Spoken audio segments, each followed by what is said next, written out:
did it feel to reunite with the Guardians family?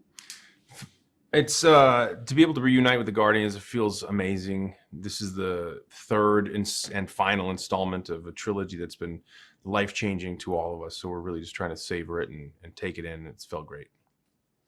What would you say is the tone of Guardians of the Galaxy Volume 3? Um, the tone of Volume 3 is similar to 1 and to 2. It's irreverent,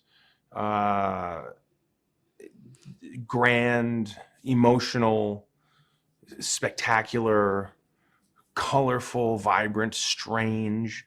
There are the notes of emotion are perhaps plucked a little harder in this volume than previous, just because of the stakes of the characters and the origin story for our beloved Rocket is one that is fairly traumatic. And so the tone is the same. They're just maybe a little bit more emotional than before. We find Peter Quill in a different place mentally when the film opens. Tell us about that. Yeah, Quill's a person who's always defined himself by, well, ever since Guardians 1, has defined himself by being the leader of this band of misfits, and Guardians 2 defines himself again by having been raised by Yondu. He has a deeper understanding of who he is, but everyone keeps losing. Everyone keeps dying on him. So his identity is a guy who keeps losing everyone who's close to him. And now Gamora is essentially dead. The version of her that's back is not the same version as the one that he fell in love with. They don't have the same shared communal experiences. So it's emotional. It's painful, and he's struggling. There's a lot of emotion for your character in this one. As an actor, what did you like most about expanding your range in this part, and why? Well, I think as a person who's in the business of creating a performance or art, you're always desperate to test yourself and to expand your abilities. And I had the opportunity to do that on this in regards to the emotions surrounding Gamora and Rocket. Tell us about the music and the needle drop moments. Yeah, we have a lot of really great. Guardians of the Galaxy have been now. People come to know the Guardians of the Galaxy by the music, and in this, it's no different. The only difference is that we expand various other decades, 80s, 90s, and the year 2000s as well, in the music. So yeah, we've got really extraordinary needle drop moments. Creep at the opening is really sets the tone for what this installment is, and is stripped down version of the Radiohead song that a lot of people haven't heard, which is pretty cool. It's a limited release, and so people will be hearing this version, which is really just Tom York and a guitar, I think, and it's beautiful.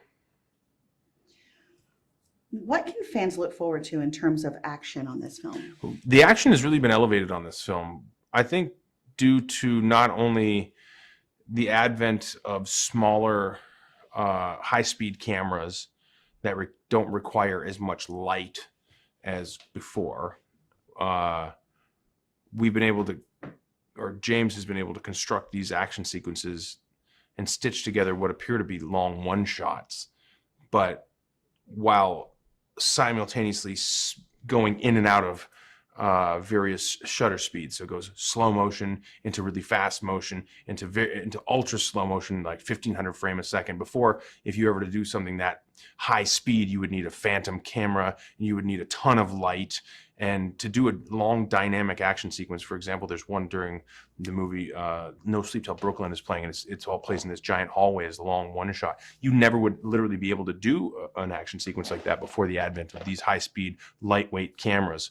And combining that with the levels of animation that are put into it, it's unprecedented. So it's really groundbreaking, and I feel like I'm so proud of it. It's incredible. What has it meant to you to work with James Gunn on this trilogy? Oh man, James is the best. He's a really great dude. He's super funny. We have the same love language of, dark humor, and cutting each other down. It's kind of it seems counterintuitive, but it's a way that we show each other that we love each other, is to basically give each other free reign to be as funny and mean as possible. That's maybe it's a Midwest thing, but it's meant the world. I spoke at his wedding, and I cared deeply about him as a person outside of just his relationship to me as a director, to an actor. We're friends, and it's been incredible. It's been an incredible 10 years. I know I'll have him in my life forever, but the days of him directing me may be over, and so that in that regard, it's kind of sad. What do you hope audiences will experience when they watch Guardians of the Galaxy Volume 3? I hope that the audience's experience was the same to mine in watching the film, because I am in the film, but I also am a fan of these films. And that is to feel as though they've been taken on a complete journey, that we never cheapened the original titles, that we honor the first 2 volumes, that we naturally allow it to grow, that we weren't cynically making decisions based on the longevity of the franchise with an eye on the business of like, oh, we better keep these around so we can do a bunch more episodes. This feels final, and I think that is less and less. That happens less and less when industry and art merge, like it does in big business Hollywood with these multi-million-dollar movies, billion-dollar franchises. It's pretty rare that people are willing to let them end in the way that best suits the story, not the way that best suits the business model. And because of that, you get to see really fresh, compelling, inventive storytelling, and I hope audiences appreciate that.